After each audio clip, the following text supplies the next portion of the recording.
Kumusta? Magandang hapon sa inyong lahat mga ka-farmers, mga ka-viewers. So sa hapong ito, panibagong video na naman, panibagong kaalaman na naman dito lang sa Ka-Amazing Farming. Okay, welcome po sa inyong lahat sa usapang gulayan mga ka-farmers, mga ka-viewers. Kung saan meron naman po tayong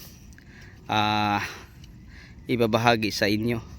So kung gawin niyo mga ka-farmers ang intercrop, so sa ganitong edad no sa kamatis, pwede na kayong magtanim ng ampalaya.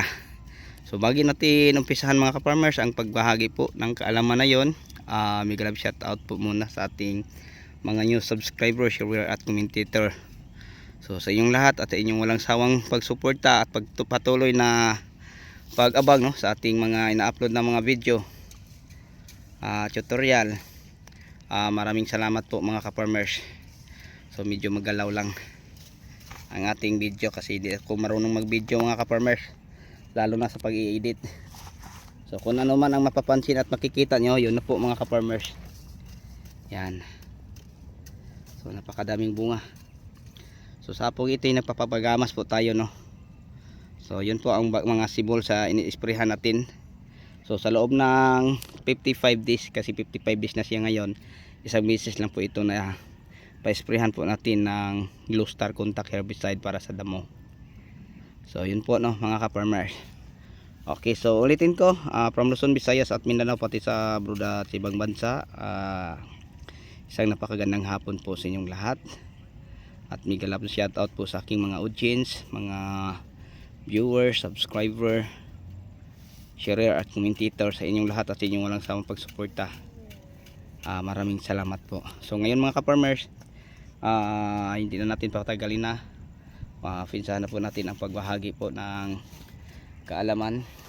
So pag ganitong edad na ang inyong kamatis no, nakaupo lang tayo para makita natin ang bunga sa ating mga kamatis mga ka-farmers na pinapagamasan, pwede na tayong magtanim ng ampalaya.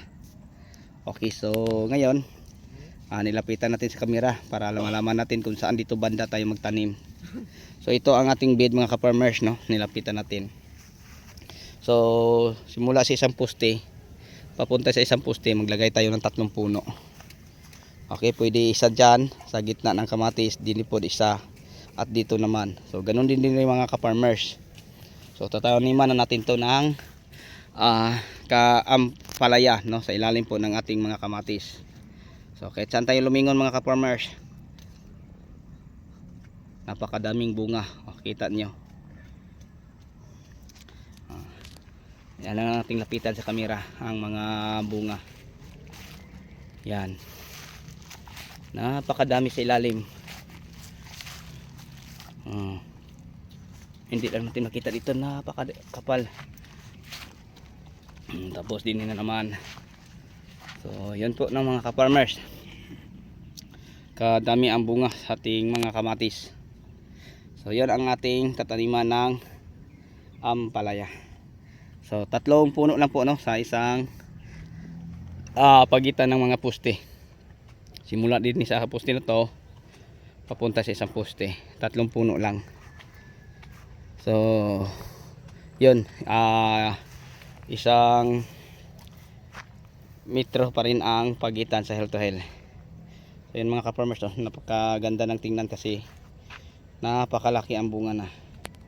So 55 days, malapit na po itong mapipitasan no, mga siguro mga isang linggo na lang siguro mga ka-farmers, pwede na tayong makapag-harvest at makapagpitas.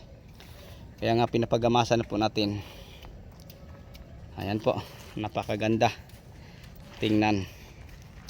Then tapos merong 5 taong nagamas, meron din 3 taong nagdidilig ng tubig. Ayan na yupe.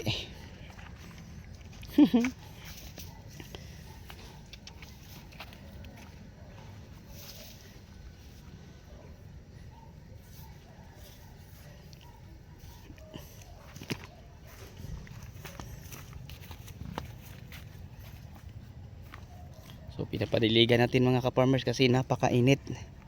Tapos ang ating ampalaya, yan o, tingnan nyo. Ang mga unang bunga pa lang sa ilalim, yan o. Napakadami. So hindi lang sa ilalim mga ka-farmers, hanggang taas pa. Ang bunga po ng ating kamatis ay napakaganda. Yan o. Hmm. Grabe, bunga sa kamatis mga ka-farmers.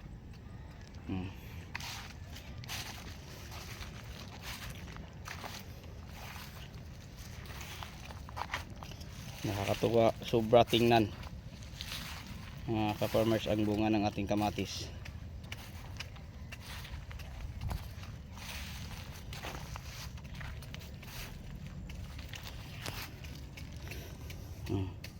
Hanggang daan sa dulo mga ka-farmers ang mga bunga, napakadami.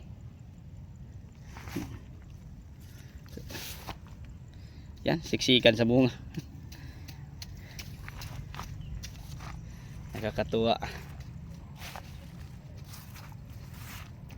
May ano naman ka-farmers, oh, malapit ng mahinog.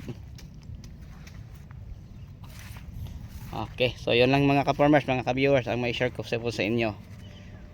Okay, na pwede na to tataniman ng ampalaya, kaya nga mayroon na tayong punla para din sa ating kamatis. Okay, so hanggang dito na lang po siguro, no? Maraming salamat, bye bye and God bless po. Thank you.